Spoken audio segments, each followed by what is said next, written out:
Cianet.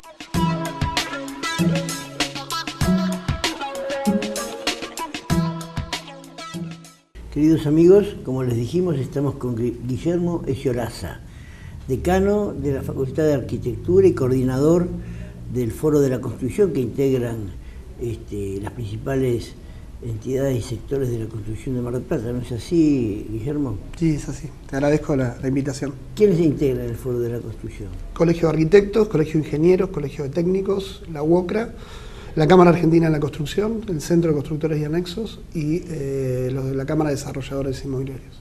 Está bien. Están todos aquellos que desde el sector empresario, profesional y de los trabajadores... El sector de la formación, también está la universidad. De la formación por la universidad, sí. Bueno, sí un poco ha surgido públicamente como que habría algunos problemas futuros en si bien la construcción ha tenido un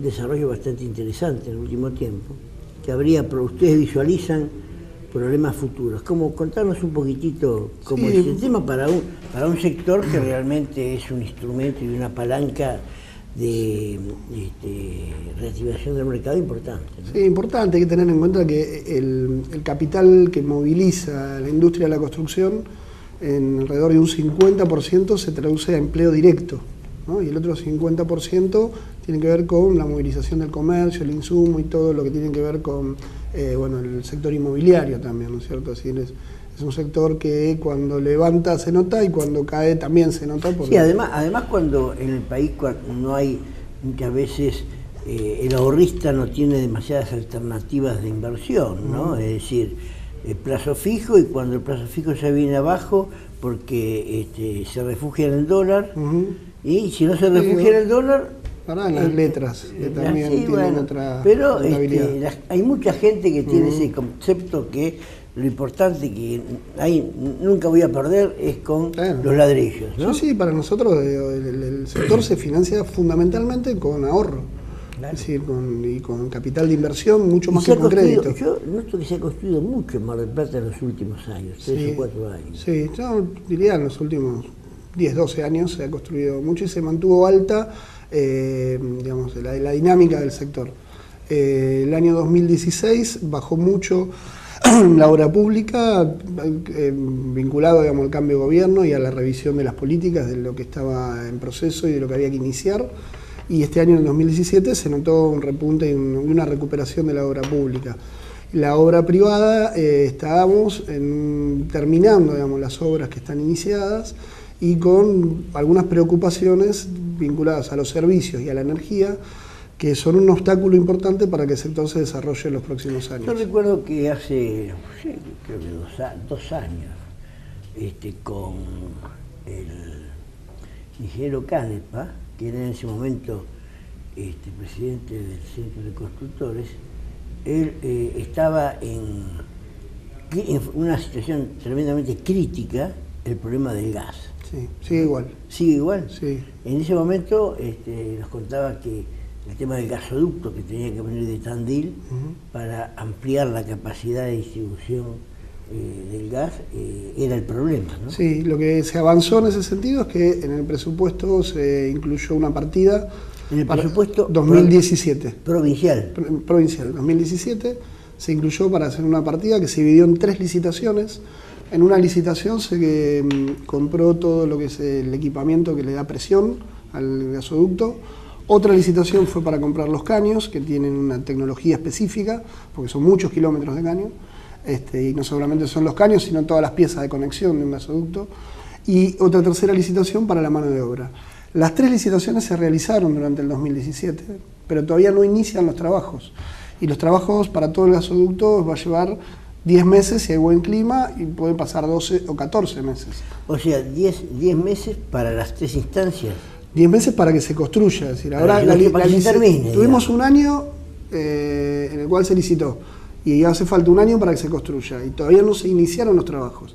Nosotros estamos reclamando que si las licitaciones no tuvieron objeciones y concluyó ese trámite, que nos parecía razonable dividirlas en tres, porque son tres tipos de proveedores distintos, tienen que empezar la obra del gas. Porque realmente uno ha notado que hay muchos edificios que tuvieron el problema del gas y hoy están funcionando o proveyéndose total y absolutamente en forma eléctrica. Sí, pero eso genera otro problema, que es ahora falta potencia eléctrica. Claro. Entonces, sumado al problema de no tener gas, cuando uno presenta una obra nueva de baja escala o de mediana escala, EDEA hace un cargo por el aumento de potencia, y eso es un costo fijo que tiene que asumir cada uno de los propietarios o cada una de las empresas constructoras cuando son edificios en altura. Pero en una época, cuando había así problemas de potencia, por ahí la distribuidora no hacía la inversión porque no podía hacer la inversión, porque quien tenía el problema hacía la inversión y después se le devolvía, porque hecha la inversión, esa mayor potencia beneficia no solamente al que la solicitó, sino a quienes van a proveerse de esa ventaja o de esa nueva ampliación. En consecuencia, el ente te devolvía la inversión en kilovatts. Sí, lo que pasa es que actualmente el sistema de electricidad tiene dos tipos de proveedores. Quien produce la electricidad es una empresa y quien la distribuye es otra. Entonces hay problemas que son de distribución y problemas que son de potencia. Entonces ahí hay que hacer distintos tipos de convenios y a veces los edificios más grandes tienen que hacer una propia subestación. Claro. Entonces todo eso, digamos, es una dificultad. ¿La subestación quién tendría que hacerla? ¿El distribuidor o el provee la potencia? El distribuidor, en este caso está vinculado a la distribución. El distribuidor, en consecuencia, podría tener ese. Yo recuerdo que en la gestión anterior hubo un momento en el que se hizo un acuerdo con las distribuidoras para llevar a la práctica esta metodología, lo cual le posibilitaba a no tener que hacer una inversión tan grande que no la pudiera recuperar, y facilitaba a la distribuidora la ayuda financiera de quien era el consumidor, ¿no? Sí, lo que pasa es que esto se suma que uno tiene que hacer cuando se abre un nuevo edificio la instalación de gas para cuando llegue el gas, una instalación eléctrica más importante porque tiene que suplir la falta de gas, y además tiene que pedir permisos en zonas donde pasa el agua y donde, para que le otorguen un certificado de factibilidad para que los vecinos que siguen después en la red no se queden sin agua. Claro. Es una sobrecarga muy grande para que sea solamente el sector de la construcción el que financia estas tres situaciones. Es decir, Mar del Plata tiene un plan estratégico que no previó que para poder crecer necesitamos mayor infraestructura, mayor energía y mayor servicio. Entonces uno se pregunta qué tiene de estratégico lo que se discutió hasta acá. Y en realidad lo que está faltando es un organismo que ejecute el plan estratégico. Mar del Plata tiene una carpeta de proyectos que pocas ciudades en el país tienen. Lo que no tiene es una carpeta de inversión que se corresponda a la carpeta de proyectos. Lo que pasa es que el plan estratégico no es un problema del sector privado. El sector privado puede aportar, puede opinar, puede aportar, pero el que tiene la responsabilidad de desarrollar el plan estratégico es el poder político. Por supuesto, que claro. tiene que. Por eso que este plan, la Comisión del Plan Estratégico y lo que se está haciendo, que viene de muchos años, realmente ha avanzado. Sí, sí. Cuando el poder político le dio importancia al plan estratégico y se incorporó. Sí, cuando no le dio importancia. Ha funcionado como un espacio de participación, de definición de proyectos, y hemos inclusive financiado con el BID, tenemos una carpeta importante de proyectos. ¿Qué es lo que está faltando? En el marco de las políticas públicas, que haya un instituto que articule de todos los proyectos por cuáles hay que empezar, qué, digamos, inversión requiere cada uno, y que se articule la secuencia de esa inversión. No porque vos seas arquitecto y venís estamos hablando del sector de la construcción, pero a veces se cree también que el plan estratégico es fundamentalmente urbanístico, de desarrollo urbano y de construcción. Y no es así. El plan estratégico es global, es universal para la ciudad. Y nosotros como sector productivo creemos que el desarrollo del sector, los sectores productivos que dan trabajo, la construcción es uno de ellos, es básico en un plan estratégico. Por eso que el poder político tiene que tener el organismo junto con el sector privado para ejecutarlo. Sí, le falta, al plan estratégico le falta un impulso que empiece a ejecutar muchas de las cosas que están acordadas. Digamos, ha servido el plan estratégico como una instancia de articulación de instituciones, claro, que tienen objetivos comunes, que tienen planes que hay que ponerlos en marcha. ¿Cómo ves el futuro de la obra pública? Hay una decisión política del gobierno de invertir en obras públicas o la de infraestructura, eso está caminando. Sí. La obra privada, ¿cuáles son las perspectivas?